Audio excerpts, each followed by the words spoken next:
শুভ সকাল বন্ধুরা, সবাই কেমন আছেন?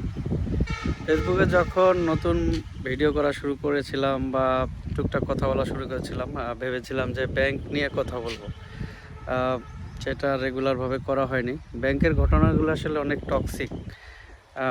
টক্সিক হলে হিউমারাস।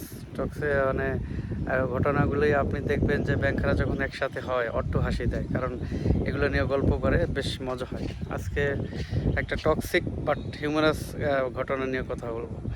সেটা হচ্ছে ব্যাংকে দেখবেন অনেক সময় গ্রাহক অসুস্থ থাকলে বা দেশের বাইরে থাকলে বা এলাকায় না থাকলে অনেক সময় জরুরি প্রয়োজনে টাকার দরকার হয় আর কি। তখন কি করে যে ব্যাংকে অ্যাকাউন্ট খুলতে যে নমিনি দেয় তাকে চেক দিয়ে পাঠিয়ে দেয়, হ্যাঁ, যে যাও টাকা তুলে নিয়ে আসো, বা তারে বলে যে টাকা তুলে নিয়ে আসেন। সাধারণত নমিনি করে কি অনেক সময় ব্যাংক এসে স্বাক্ষর দেয় বা স্বাক্ষর দিয়ে নিয়ে আসে, আইসা বলে টাকা দেন। তো যখন চেক ডেবিট করতে যায় তখন এটা ধরা পড়ে যে আসলে স্বাক্ষরটা ওনার না। তখন বলা হয় যে এই স্বাক্ষরটা আপনার না, আপনি তো টাকা নিতে পারবেন না। তখন বলে আমি এই অ্যাকাউন্টের নমিনি, এবং সেটা বেশ কনফিডেন্টলি এবং খুব অধিকার খাটিয়ে বলে যে আমি এই অ্যাকাউন্টের নমিনি, এই টাকা আমিই নেব। সেখানে অনেক সময় খুব বাজে ঘটনার উদ্ভব হয়, কারণ তাদেরকে কোনোভাবে বোঝানো সম্ভব না যে কাস্টমার যতক্ষণ বেঁচে আছে ততক্ষণ পর্যন্ত নমিনি কিচ্ছুই না।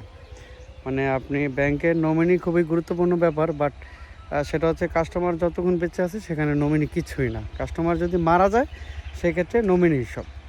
এগুলো হচ্ছে ব্যাপার। আর একটা বেসিক ব্যাপার হচ্ছে, আপনি যেমন ধরেন আপনার অ্যাসেট বা প্রপার্টিতে, যেমন ধরেন আপনার ওয়ারিশ হবে সব কিছুর মালিক, কিন্তু ব্যাংকেই একমাত্র ব্যাংক যেখানে আপনি যাকে নমিনি করবেন আপনার ফিনান্সিয়াল অ্যাসেটের মালিক একমাত্র সেই, মানে যাকে নমিনি করবে সেখানে ওয়ারিশ সার্টিফিকেট বা ওয়ারিশের হিসাব নিকাশ কোনোটাই চলবে না। সে যে কাউকে প্লাটবিহীন বা ওয়ারিশবিহীন যাকে নমিনি করবে, গ্রাহকের মৃত্যুর পর ওই নমিনি ওই ফিনান্সিয়াল অ্যাসেটের মালিক। বাট অন্যান্য সাধারণ ক্ষেত্রে আমরা দেখি যে প্রপার্টি বা ল্যান্ড অ্যাসেটে হয়তো সাধারণ ক্ষেত্রে ওয়ারিশ হিসাবে ভাগ হয় বা তাদের একটা নির্দিষ্ট পোর্শন অনুযায়ী ভাগ হয়।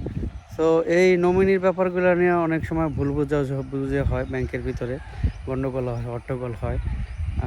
যেহেতু ব্যাংক চেষ্টা করে সব সময় গ্রাহকের প্রয়োজন মেটাতে, সেক্ষেত্রে যদি ওরকম খুব বেশি জরুরি প্রয়োজনে টাকা প্রয়োজনই হয় যে গ্রাহক বিদেশে থাকে বা দেশে থাকে না বা বাইরে থাকে, সেক্ষেত্রে আমরা একটা টাকা ট্রান্সফার আবেদন নিই, যে যার অ্যাকাউন্ট আছে অন্য একটা অ্যাকাউন্টে, ওই অ্যাকাউন্ট থেকে অন্য একটা অ্যাকাউন্টে টাকা ট্রান্সফার করে তাকে টাকা দেওয়ার একটা সুব্যবস্থা করি, বলি যে একটা মেল করতে বা কিছু একটা ইনস্ট্রুমেন্ট পাঠাতে, এরকম করে।